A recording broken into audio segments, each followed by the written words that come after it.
It's wonderful to see you all here and to see so many friends of Israel gathered together. There may never have been a more important time for us to do that than right now, and I think we recognize it. This is not a typical joyful celebration, Ambassador, you're right, but it is a celebration of sorts.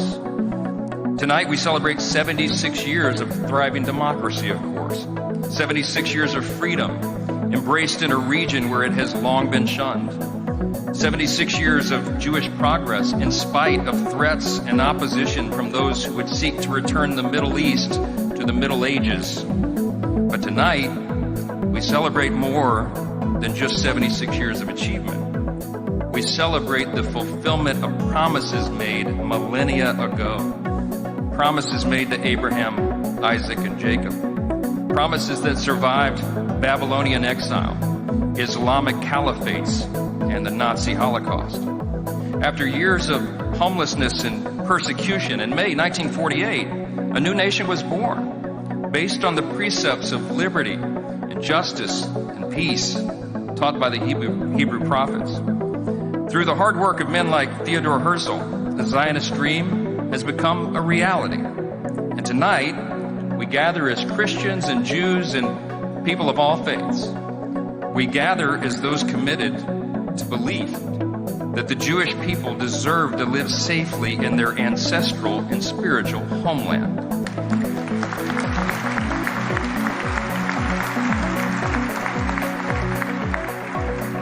We gather, my friends, to celebrate the independence of Israel.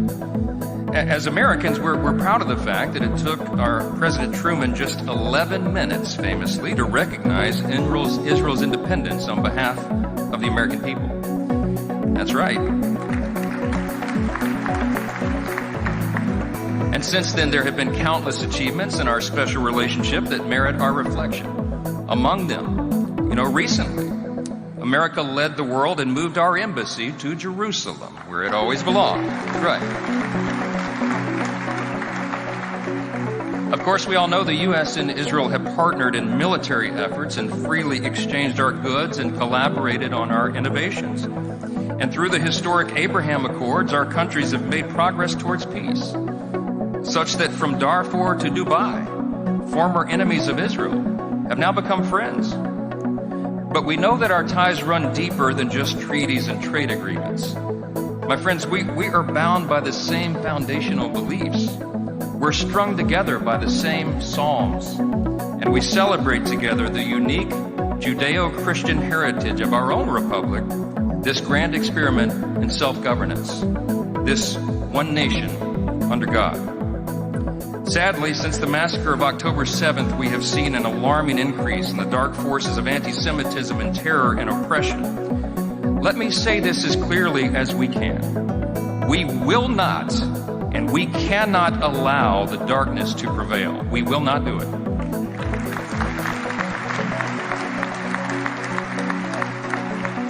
Instead, what we are going to do is we're going to stand together for the light of God and for the goodness and mercy and virtue and human dignity that must remain as our fixed values and our only path towards human flourishing.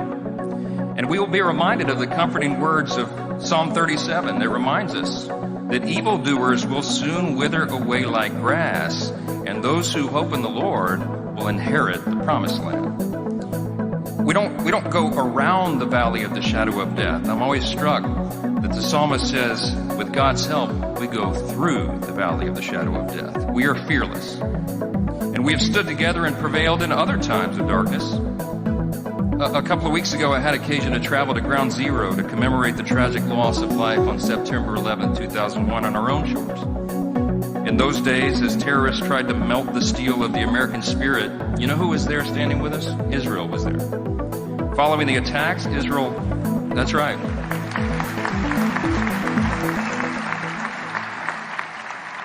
Following those vicious attacks, Israel offered hundreds of urban search and rescue personnel to search for American bodies lost in the rubble and the ash. And the Israeli government provided intelligence to help us track down Osama bin Laden. Israel endured its own surprise, of course, a surprise attack like the one we endured, of course, on October 7th, in an unspeakable horror that killed more Jews on any one day since the Holocaust.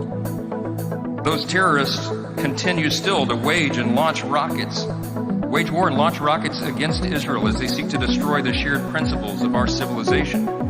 The truth is plain for all to see. They are supported by the regime in Iran, and they are platformed by the United Nations. And shamefully, they have even recruited apologists among some officials here in America.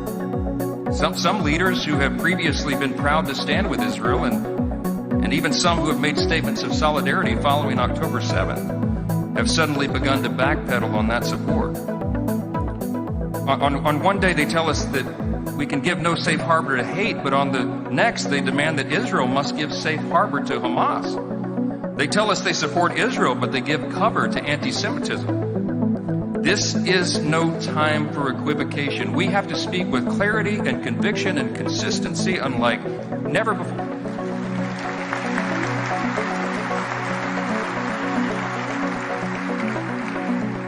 We must proclaim never again, and at the same time we have to affirm that all hope is not lost, that darkness will not prevail. Today, as international bureaucrats have issued arrest warrants for Israel's leaders and likened Israel's just war to the barbarism of October 7th, Washington has been united, I'm proud to tell you, in a bipartisan manner against this madness, and we will stand together.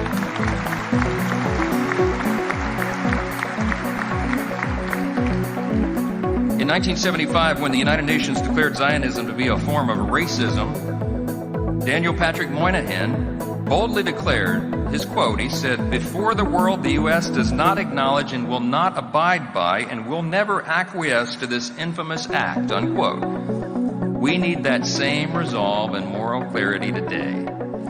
That's right. And so I say tonight, in response to those warrants from the ICC, let me just quote Daniel Patrick Moynihan. The U.S. will not acknowledge or abide by or acquiesce to this infamous act. We will not do it.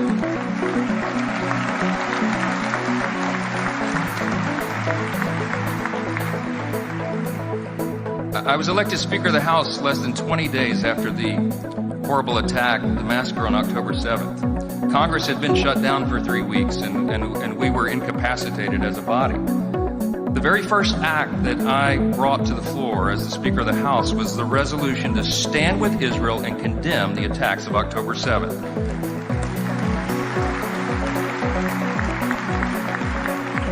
And then I'll tell you, I was very happy to stand alongside Leader Jeffries and Leader Schumer in our joint support in that March for Israel, and I know many of you were there.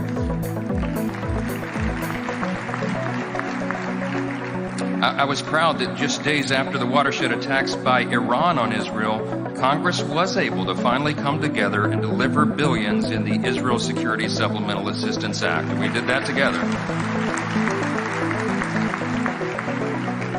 And we passed in the House the Anti-Semitism Awareness Act, which is still sitting in the Senate.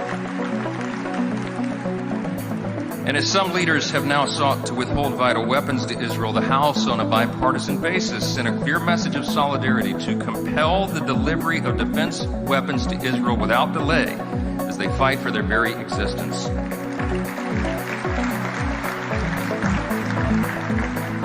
And tonight I'm happy to announce something else to you, that we will soon be hosting Prime Minister Netanyahu at the Capitol for a joint session of Congress. Yes. This will be a timely and I think a very strong show of support to the Israeli government in their time of greatest need. I went to Columbia University to face down that lawless mob and proclaim that the rights of Jewish students should survive, and that the hatred and the intolerance and the anti-Semitism that was being allowed there should not. And I ask every leader to do the same. This rise of anti-Semitism on these college campuses has been detestable. And I have now empowered 7 of our most important committees in the House of Representatives to investigate the universities that have allowed this madness to flourish on those campuses. That's right.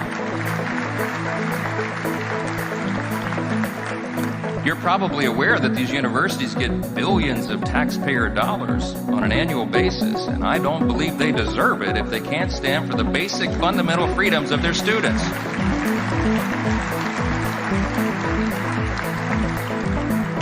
You know what we're also investigating is the student visa program. Let me just say this simply. Young man and young woman, if you're an aspiring terrorist who's coming here to study and prey upon your fellow Jewish students, you don't belong in the United States and you need to go home.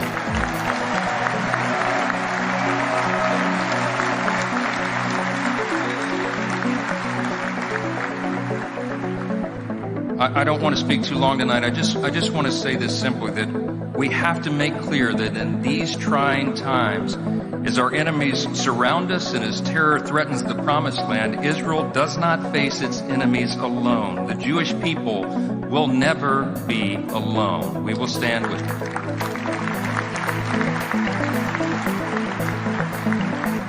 I think it's really important that when Hamas and Iran attack 9 million Israelis, they are met with the strength of 340 million Americans right behind them. Our ties are too strong to be broken, too historic to be forgotten, and too precious to be disregarded. Our common cause of freedom and security and prosperity is a three-strand cord which no terrorist can snap. And with God's favor, our shared promises of liberty and shalom, first given to Abraham and echoed down through the generations to you and to me, will not go on for just 76 years, but for 7 times 76 years, and then some.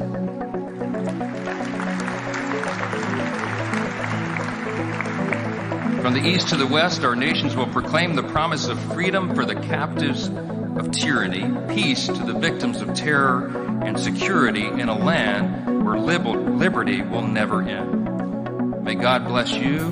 May God bless these hostages and their families. May God bless Israel. May God bless the United States of America. Thank you so much.